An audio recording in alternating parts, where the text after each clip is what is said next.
Yo, man. So look, bro, as any sports enthusiast is, I'm pretty pissed off with the NFL right now. Not just the NFL as a whole, but the Miami Dolphins and its ownership group, the Miami Dolphins and its coaching staff. I'm pretty pissed off. Look, man, this is a problem that has been raging through the NFL scene for years. Not to say that it just started in my lifetime. I'm pretty sure concussions and injuries were worse. Back in the days, I remember growing up watching Dan Marino, Joe Montana, and Troy Aikman seemingly get concussions all the time. Obviously, there were fewer rules involved in protecting quarterbacks back in those days. I used to see them get thrown to the ground in a similar way as Tua. Pretty much every Sunday, your favorite quarterback would get thrown to the ground like that. So it's nothing new to the sport itself. But in a year of 2022, seeing that the NFL has been in the middle of multiple head injury lawsuits in recent years, a 2015 judge approved a $1 billion settlement plan in which the league would compensate former players who suffered from brain trauma. But, it really doesn't go to stop or solve the problem. There's really not much you can do when it's been simulated that these guys are, when they meet each other and they tackle each other, it's similar to a car accident, similar to being in a car accident. There's no measure of safety they can really have that would prevent this from happening. But, we all know about ex-wide receiver Demaryius Thomas had stage 2 CTE at the time of his death. A lot of people are suffering. CTE is a progressive degenerative brain disease, which has led to much research on the disease itself. The condition is caused by a history of repeated hits to the head, and it emerges months or even years after the head injuries were sustained. And, this is something that the NFL has been monitoring for quite a while. Even judges have decided against the NFL when it comes to concussion protocols and how they handle it. Athletes across all sports, including football, hockey, boxing, MMA, soccer, has been diagnosed with CTE. And, it was first observed in boxers back in the early 20th century. And it was known as being punch drunk. But official diagnosis can only be made afterwards, upon close examination of the brain. So really, after these guys die or go into some very traumatic brain situations, that's the only time it can actually be diagnosed and studied. Even back in 2017, Boston University researchers diagnosed CTE in 99%. That's 110 out of 111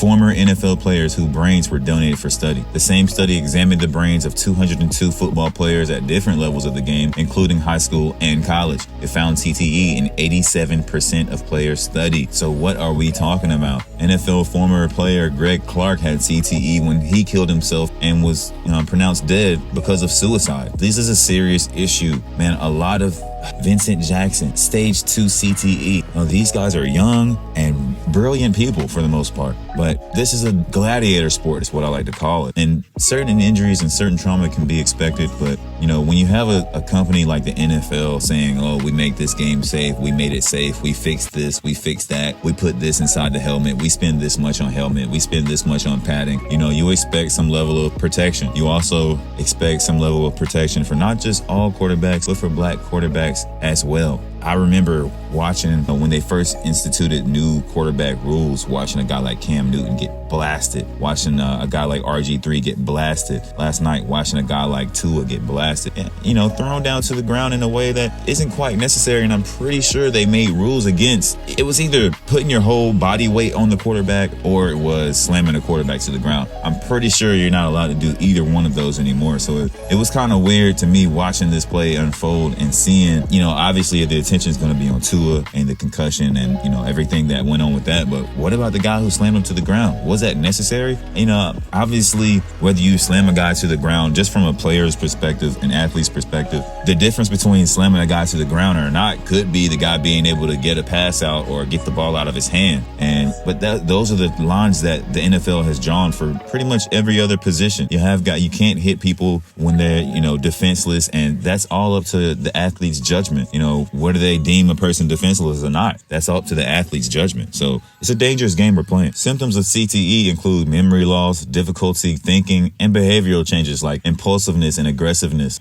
Depression, substance abuse, and suicidal thoughts and behavior are also associated with this. There's 4 stages of CTE. Stage 4 is the most severe. People with stage 1 CTE are often symptomatic or asymptomatic or report mild short-term memory loss and depressive symptoms, according to a report published in the National Institute of Health Health website. Do they have a cure for CTE? No, there's currently no cure for CTE, but symptoms of depression and anxiety can be treated individually. And we all know that that's not a solution. Fast forward to last night, man, Thursday night football, you had the Dolphins playing, and look, my girlfriend and I were watching this game, and I think she happened to look away around the time where this happened, and thank God she did. I almost looked away, but it was like, I can't look away because I have to absolutely be in the moment with these things just to be able to report with true emotion behind it. The Dolphins quarterback, Tua, was carted off the field on a stretcher after being tossed to the turf in the first half. He went to the hospital, underwent X-rays and CT scans. Tagovailoa was discharged Thursday night in time to meet his team at the stadium in Cincinnati wearing a neck brace and travel back to Miami.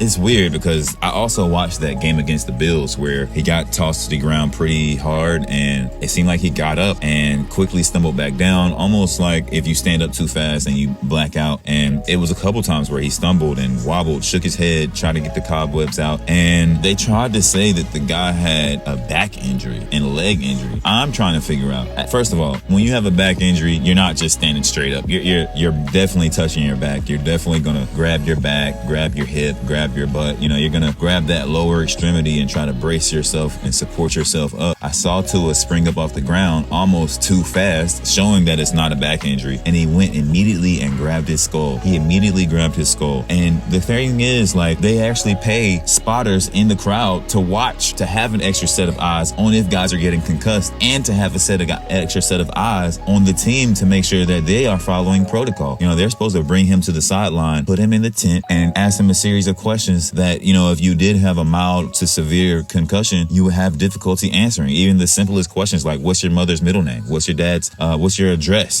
Things like that become harder when you're dealing with CTE. So this is, man, the NFL can be in some serious shit for this. And I think that they should. If anything happens to Tua Tagovailoa, whether now or in the future, they can always look back to this moment and, say, hey, this is a moment where we could have done more for this player and saw him as a human instead of a freaking quarterback. You're a human first. That's what I don't get. Head coach Mike McDaniel told reporters that Tua was in the process of wrapping up an MRI. He said that there's no timetable for his return. He also said, honestly, to be completely forthright, I'm not even thinking about timetables or anything regarding him as a player right now. It's all about really Tua the person. Okay, and saying the right things is one thing, but you let the guy go back out into the field. I don't really know how do you explain that and then come back and say, oh, we want to see him as human. That's, you gotta see it for what it is. You let the guy go out there knowing that he had got his brains jarred loose a week before, not even a full week before, and he's back out here on a Thursday, and all it takes is him getting thrown to the ground and he's done. When it comes to head injuries and concussions, with things that severe, the only thing I'm worried about is the person first. This is the coach that allowed Tua to go out here saying that. Is that not insane? Tua's injury Thursday night came 4 days after he exited Miami's Week 3 game to be evaluated for a head injury. The Dolphins quarterback was determined by a team trainer and an independent neuroconsultant to instead have suffered back and ankle injuries and was allowed to return to the game. The NFL Players Association said Sunday it planned to investigate if proper concussion protocol was followed during the game against the Bills. We all know it wasn't. The NFL on Wednesday confirmed a review was going on, but every indication was that proper protocol had been followed. The NFLPA released a statement Thursday night stating its investigation is ongoing and that its concern tonight is for Tua, and we hope for a full and speedy recovery. Man, Mike McDaniel reiterated Friday that he had 100% conviction in Miami's handling of Tua's injury last Saturday and into Thursday night. So where do we go from here?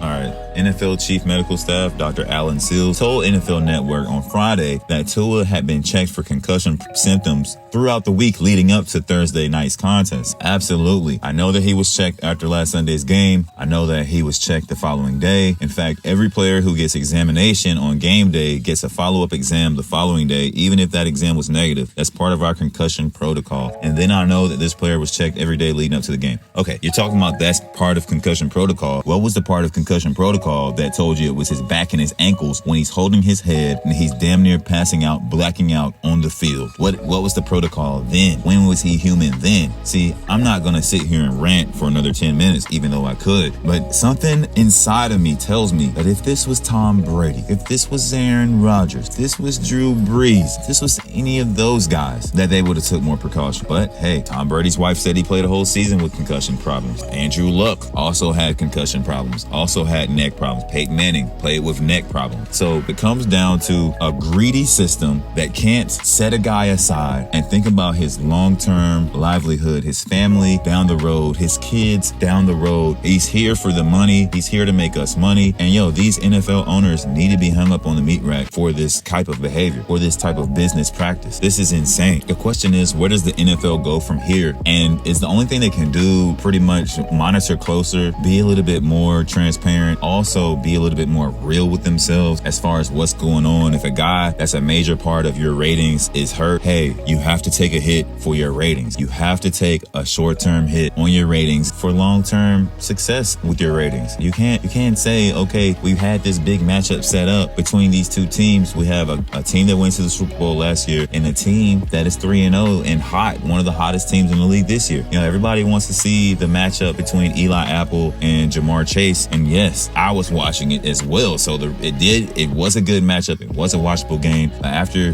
this, man, you have to look back and say, you're really hurting our overall product, allowing for things like this to go on within the company, which means that these owners need to be held to a much higher standard in regards to the fact that many players in the past have been found to have CTE after they die. 99% to be exact. 110 out of 111 to be exact. Even down to college athletes. 87% for college athletes being diagnosed with some level of CTE. Look, man, we got to stop this. Just to see this guy's hands frozen and his brain responding even though he was unconscious on the ground for the whole world to see, we got to stop this, man. This is not how the sport's supposed to go. In the same way I am with boxing, when the fight's over, the ref needs to hop the hell in and stop the fight, man. And I find myself saying it a lot. Every now and then you have that fight where the ref stopped it mad early, but that's for times like this, bro. These guys train their whole life to be great at something. They're not gonna come off their shield and sword and lay it down and say, I quit, I'm defeated. Not the true warrior. And that's where most of these guys make it to this level, is by having that mindset. So there has to be somebody in authority over them that can shut it down when necessary. Look, y'all, I appreciate you for checking it out. This is another Respect the Game video, another NFL Show podcast episode. Definitely hit the subscribe button, hit the like button if you like this content. Look, this was not fun to make, and I wish it was about something more positive. There's a lot of bad things going on in Florida right now with Hurricane Ian, and I hope the best for everyone. I hope everyone's being safe. Keep your kids and family safe, and most importantly, guys, respect the game.